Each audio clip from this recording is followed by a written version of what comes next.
जय माता दी, हरे कृष्णा एवरीवन, राधे राधे। उम्मीद करती हूँ आप सभी बहुत खुश होंगे, आप सभी का दिन अच्छा जा रहा होगा। और आज मैं आहोई माता के बारे में बताने जा रही हूँ। आहोई माता कल गुरुवार को 24 अक्टूबर 2024 को ये व्रत रखा जाएगा। ये करवा चौथ से ठीक चौथे दिन और दिवाली के ठीक 8 दिन पहले ये व्रत पड़ता है। आहोई माता में सुबह ब्रह्म मुहूर्त में नहा लें तो बहुत ही अच्छा, नहीं तो सूर्योदय के समय नहा लें। फिर जैसे जिसकी भक्ति वैसी श्रद्धा, इसमें कोई वो नहीं है। हमारे पास हम अपनी भक्त श्रद्धा के अनुसार हम अपनी भक्ति जितना ज़्यादा समर्पण, जितना ज़्यादा वो होगा उतना ज़्यादा हम भक्ति कर सकते हैं। ज़बरदस्ती करेंगे तो वो भी ठीक नहीं है, और ना ही ज़बरदस्ती कभी करना चाहिए भक्ति में। तो मैं आहोई माता के मतलब जो कल लोग व्रत रहेंगे, कल का विशेष ये है कि एक तो मिट्टी नहीं छूना है, दूसरा लहसुन प्याज नहीं करना है। जो लोग तारे देख करके व्रत खोलते हैं तो वो लोग तारे देख के खुद से कुछ लोग चंद्रमा का भी वेट करते हैं कि चंद्रमा देखने के बाद ही व्रत करेंगे। दिन भर निर्जला उपवास रखना है और शाम को एक टाइम भोजन कर सकते हैं बिना लहसुन प्याज का, और नहा धो करके अच्छे साफ स्वच्छ कपड़े पहन करके और इस व्रत का संकल्प लेना चाहिए कि हे माता, आज मैं आपका व्रत करूँगी। और इस संकल्प के साथ पूरा दिन माता का नमन करना चाहिए। ये जैसे हम करवा चौथ में पति की लंबी आयु के लिए व्रत करते हैं, वैसे ही आहोई अष्टमी के दिन हम अपने बच्चे की लंबी उम्र, उसकी अच्छी प्रगति, अच्छे स्वास्थ्य के लिए हम ये व्रत करते हैं। और अगर निर्जला नहीं रह सकते हैं तो थोड़ा बहुत कुछ पानी या चाय एक बार पी सकते हैं। फिर जैसे जिसकी भाई बॉडी, कोई बीमार भी है, कोई उतना वो नहीं है, तो जैसा जिसका बॉडी मतलब वो करता है उस हिसाब से व्रत करना चाहिए। क्योंकि जितनी शक्ति उतनी भक्ति के हिसाब से व्रत करना चाहिए। ज़बरदस्ती खींचने वाला व्रत नहीं करना चाहिए।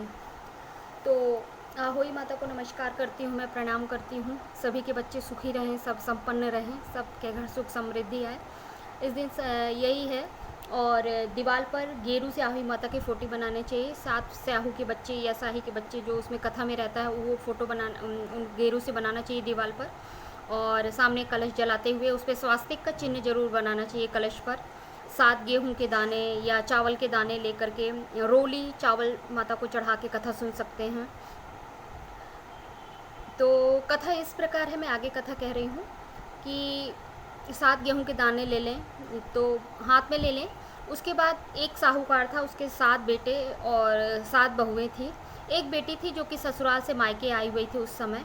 तो सातों भाभियाँ ये करती हैं कि चलो जंगल से मिट्टी ले आ लें और घर में मिट्टी खोद के ले आ लें। घर में दिवाली के समय काम तो रहता ही है, चाहे लीपने पोतने का हो जाए कैसा भी। तो ननद बोलती है भाभियों के साथ, भाभी मैं भी चलूँगी। तो सातों भाभी और नंद साथ में चल देते हैं। वो लोग वहाँ जाते हैं तो क्या होता है, खुरपी, वो मिट्टी खोदती रहती नंद, खुरपी स्याहू के बच्चे को लग जाती है। एक बच्चा उसमें मर जाता है। वो निकलती है वहाँ से और उसको श्राप देती, मैं तेरी कोख बांध दूँगी। वो अपनी सातों भाभियों से विनती करती है कि आप लोग मेरे बदले कोख बंधवा लो, क्योंकि ये मेरी कोख बांध रही है। तो कोई तो तैयार नहीं, सबसे छोटी बहू होती है वो तैयार हो जाती है कि ठीक है मैं अपनी कोख बंधवाने को तैयार हूँ। तो स्याहू जो रहती है वो श्राप दे देती है कि मैं तेरी कोख बांध दूंगी। तो जिस दिन से स्याहू श्राप देती है उसके 7वें दिन ठीक उसके सातों पुत्र मर जाते हैं छोटी बहू के। पंडित को बुलवा के कारण पूछा जाता है कि किस कारण से ऐसा हुआ, इसको मतलब इसका निवारण क्या होगा। तो पंडित ने बताया सुरही जो गाय होती है उसकी सेवा करो। छोटी बहू सुरही गाय की सेवा में लग जाती है और सुरही गाय जब प्रसन्न होती है तो उसको बोलती है चलो हम दोनों चलते हैं स्याहू के पास या शाही के पास। तो दोनों चलते हैं, जंगल में चलते चलते रास्ते में थक जाते, एक पेड़ के नीचे दोनों बैठ जाती हैं, सो जाती हैं। अचानक से छोटी बहू की आंख खुलती है तो वो क्या देखती, गरुड़ पंखनी के बच्चे वहाँ पे थे पास में, और एक सांप जाती है उनको डसने के लिए। तो छोटी बहू एक डंडी लट्ठी उठाती है जो भी, तो उसको मार डालती है, सांप को मार डालती है। फिर सांप को मारने के बाद जो गरुड़ पंखनी होती है वो वहाँ पे आती है, खून बिखरा हुआ देखती है। तो वो छोटी बहू को पास में देख के सोचती है इसने मेरे बच्चों को मार डाला, उसके सर पे चोंच मारना शुरू कर। तो बोलती है नहीं नहीं तुम मुझे चोंच मत मारो, तुम्हारे बच्चे अच्छे हैं, ये जो सांप आ रही थी वो तुम्हारे बच्चों को डसना चाहती थी इसलिए मैंने उसको मारा है।